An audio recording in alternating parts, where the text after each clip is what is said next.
মেয়েকে বিয়ে দেবেন নামাজি লোক দেখে। ওই নামাজি ছেলেটা না খেয়ে থাকতে পারে, কিন্তু আপনার মেয়ের উপরে কোনোদিন জুলুম করবে না, কোনোদিন অত্যাচার করবে না, কারণ সে আল্লাহকে ভয় করে, ঠিক না? অতএব বেনামাজির সাথে মেয়েকে বিয়ে দেওয়া যাবে না। মেয়ে যদি বেনামাজি হয় ওই মেয়েকে বিয়ে করা যাবে না।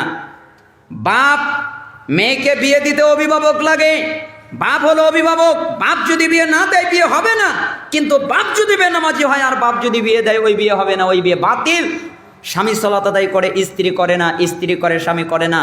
সূরা মুমতাহিনার 10 নম্বর আয়াত অনুযায়ী তাদের বিবাহ বিচ্ছিন্ন, তাদের বিয়ে তালাক। এটাকে বলা হয় অটো তালাক। অটো তালাক মানে এমনিই পড়ে, যেমন মোবাইলে আছে অটো লক, দিতে হয় না, একাই পড়ে, ঠিক না? ঠিক এটা হলো অটো তালাক। 1 তালাক 2 তালাক 3 তালাক লাগে না, নামাজ না পড়লে তালাক হয়ে যায়।